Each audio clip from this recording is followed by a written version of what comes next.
ఈ పక్క ఎంత వస్తుంది 250 వోల్ట్స్ వస్తుంది 230 to 250 వస్తుంది. ఇంటికి కావాల్సిన వోల్టేజ్ రేంజ్కి తీసుకొస్తాయి అన్నమాట ట్రాన్స్ఫార్మర్కి. అర్థమైనా? ట్రాన్స్ఫర్ ఎనర్జీ హైట్ లో ట్రాన్స్ఫార్మింగ్ చేస్తుంది అనమాట. ఇంకో ట్రాన్స్ఫార్మర్ ఉంటాయమ్మా, ఇంత కాయలు అని చూశారు కదా, ఆ కాయలు దీంట్లో మాయచ్చలు ఉంటుంది, తడి ఉంటుంది. తడికి 11 kV ఇండక్షన్ కొడుతుంది కాబట్టి దాన్ని మనం చాంబర్లో పెట్టాలి. హీటింగ్ చాంబర్ ఉంటుంది, ఆ హీటింగ్ చాంబర్లో తడి అంతా లాక్కుంటుంది. అది చూపిస్తుంది దాంట్లో చాంబర్లో ఈ జాబ్ చూపిస్తాం.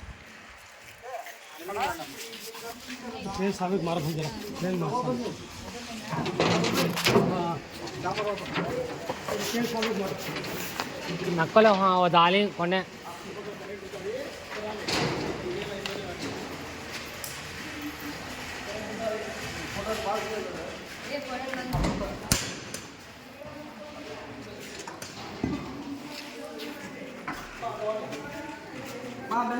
మెల్లిగా ఇది కొత్త ట్రాన్స్ఫార్మర్ ఇది. ఇప్పుడు అంత ఉండేది ఇక్కడ చేసాం. ఇది కొత్త ట్రాన్స్ఫార్మర్. ఇంట్లో మాయిచర్ ఉంటుంది, మాయిచర్ మాయిచర్ అంతా పోతుంది. అప్పుడు ట్రాన్స్ఫార్మర్ వర్క్ చేస్తుంది, ఎప్పుడు వర్క్ చేయాలి కాలిపోతుంది. మాచర్ అంటే అక్కడ ట్యామ్ ఉందా? ఆ ట్యాప్ తడి ఉంటుంది, బయట కూడా తడి ఉంటుంది.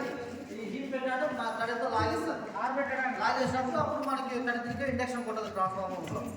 దాంట్లో ట్రాన్స్ఫార్మర్ ఆయిల్ పోస్తారు, ఆయిల్ ఫిల్ చేయాలి. దాంతో ఇది పెట్టి ఇలా ఆయిల్ పోసి ఇవ్వాలి, వోల్టేజ్ ఇవ్వాలి. ఓకేనమ్మా?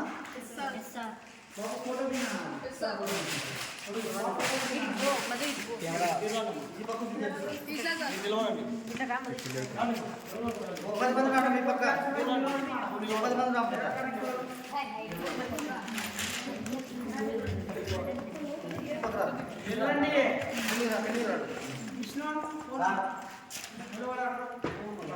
Yung ungkar, pagkara ungkar. Madam